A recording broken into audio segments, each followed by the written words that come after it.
Hello and welcome to this video. Today I am speaking to Mutsumi Adachi, a remarkable intuitive healer who lives and works in Thailand currently. She sees clients face to face, on Zoom, on Skype sometimes, and she's also a very popular workshop leader. And she has her workshops around the world: Turkey, the UK, the United States, Australia, to name but a few. You can also join her at her retreat center, Villa du Lac, in Hua Hin, outside of Bangkok, a lovely place that I recommend that you visit. My name is Thomas Sund, hypnotherapist, and I've been working side by side with Mutsumi in Thailand, both as a therapist and also in her charity work, Sang Foundation, which I hope we'll get a chance to discuss in this video and perhaps in future videos as well. So without further ado, let's jump into this interview. Mutsumi Adachi, I'm so happy to see you here today. Thank you for joining me. Thomas. Yeah, me too. Mutsumi, you work with a few different kinds of modalities. Could you tell us a little bit about how you got started as a healer? I was a trained Japanese esotericism monk, and after the training, they give us permission in a purified space. Mostly, they call it temple. So they purify it with 7 treasures and monies and different rituals. And we get into trance with mudra and mantra.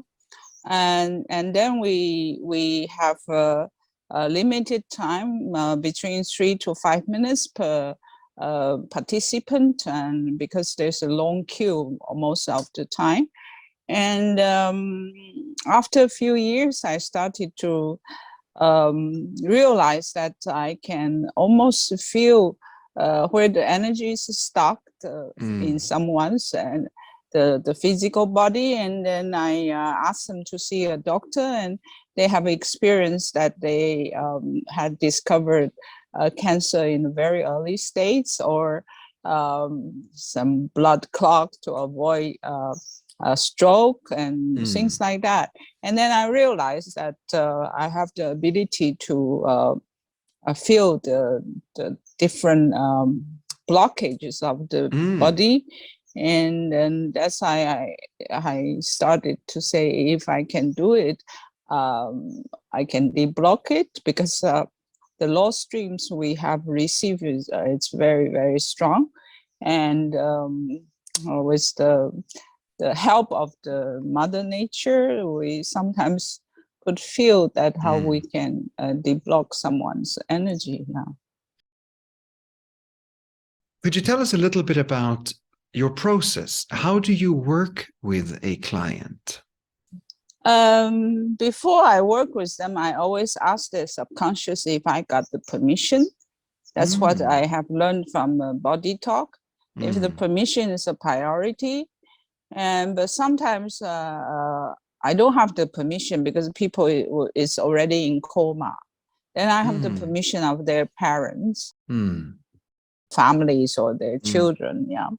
And so the permission is a priority. So I don't decide where I'm going. I just ask the body what is related.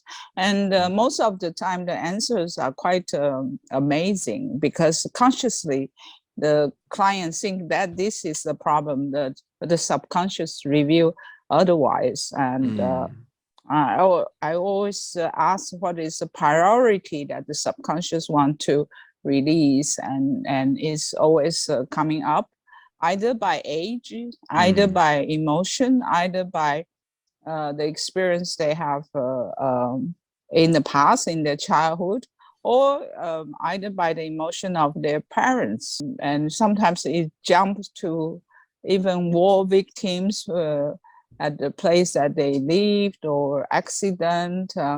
It really depends. It's almost like a theater. You don't know what is the script. and it's like a detective story. You find out the reason or the cause of the disease. It's quite fascinating, I should say. Everyone, we have our belief system to believe this should be that. So get into clients another things which is important. It's to tune in their energy. Sometimes if the husband was pushed by the wife to come to see me because she thinks it's good and he doesn't believe, then I don't get the permission. And then there's some cases that people get dehydrated. I don't get the permission, so they have to drink water. Yes, and it's more you have experience, more you know that the crystal and water has memories, and the body need water to to review the information. And the third case is if they're drunk. Mutsumi, in your work, you've come across a lot of different cases. You and I have discussed some of them with your client's kind permission, of course. And perhaps you could share some of the more astonishing things, or perhaps some examples of how healing happens, not just on a psychological or a physical level, but perhaps at a deeper level. In Australia, he lives in Gold Coast, and he came to contact me online.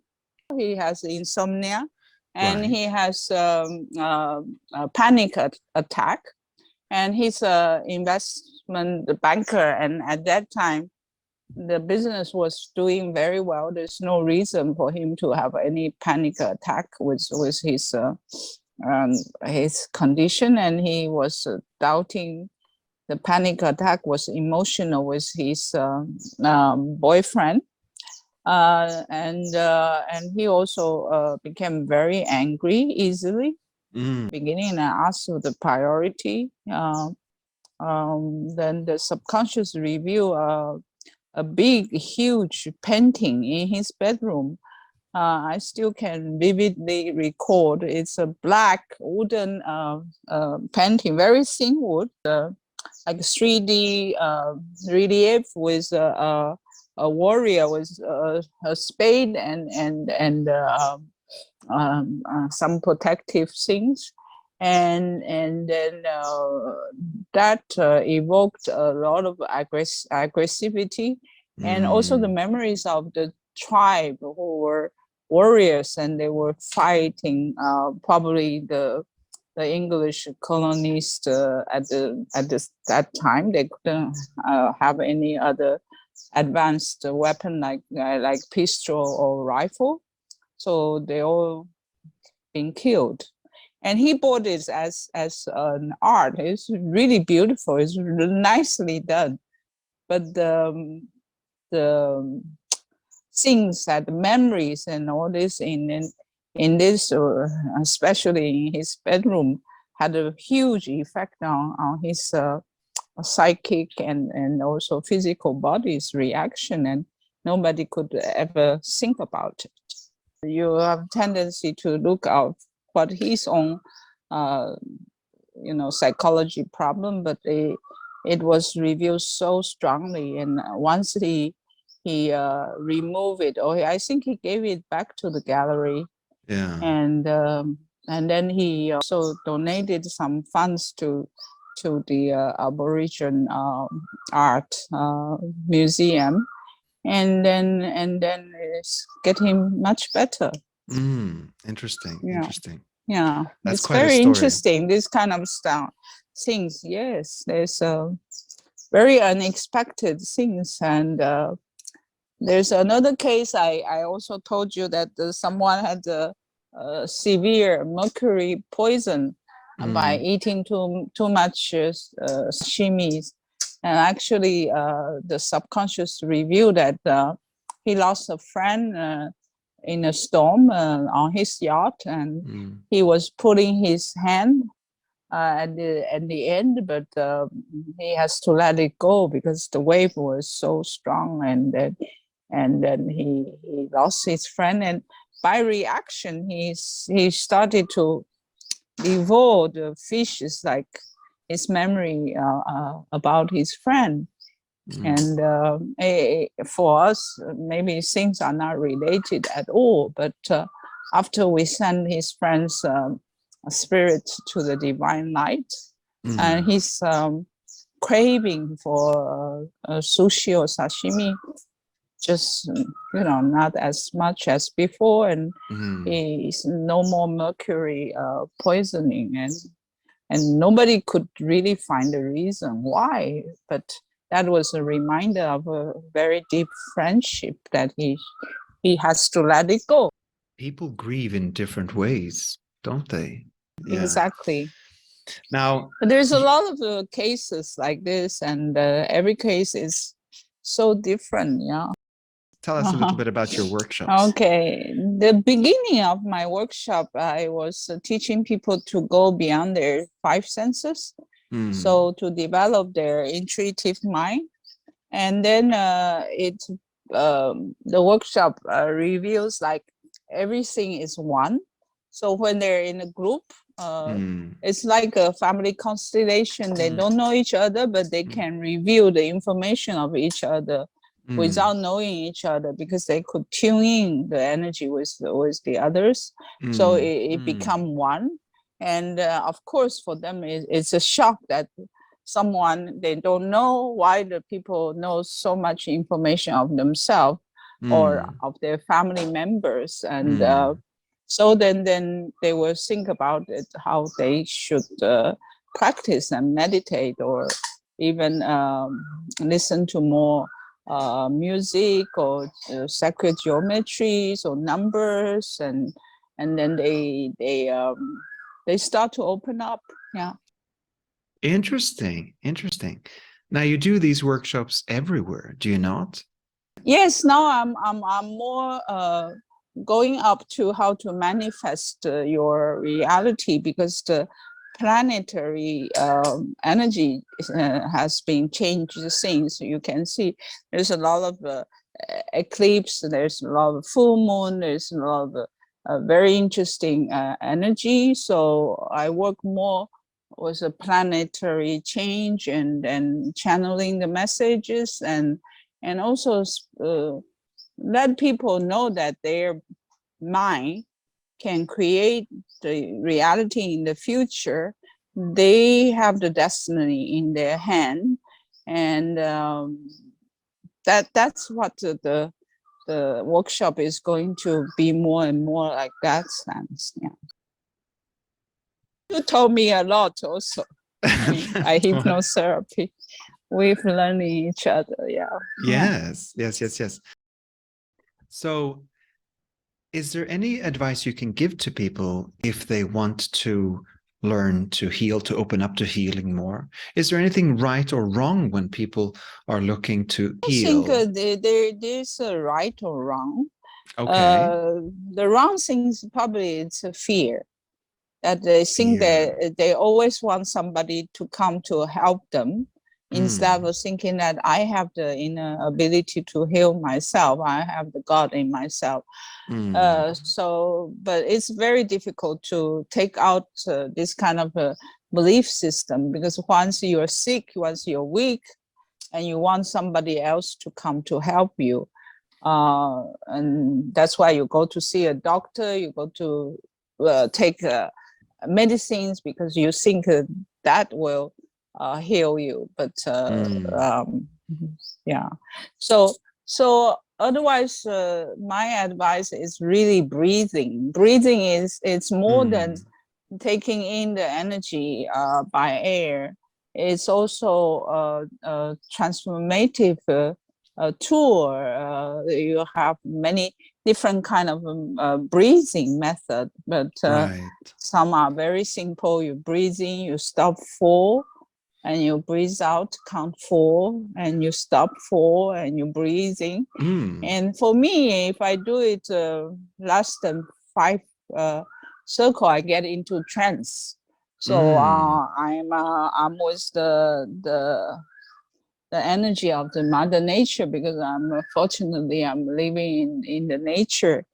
And then I know the birds is coming to speak to me, or water speak to me. And I think meditation actually is, and with the breathing is actually the secret to get into the truth of everything. So people can get in touch with you through your Facebook page for Villa du Lac, your omroom.net website, and mutsumi-healing.com. And or the Villa du Lac, it depends. I share between two of them, and the different modality of healing is it's on my website, mutsumiheavenhealing.com. Yes. We'll put the links up together with this video so that people know how to get in touch with you if they want to join you for a workshop or if they want to work with you directly. Sure. Thank you, Mutsumi, for joining me today. We'll have a few more sessions soon, so we can talk more about the work that you do, the workshops that you do, and of course, the work that you do with clients face to face. I also offer corporate brainstorming workshops, or like harmonize their workforce, and instead of competitions, and they work more like a team. That I do also here. Wonderful, wonderful. Thank you very much, Mutsumi, for joining me in today's talk. Thank you very much. Thank you for your time.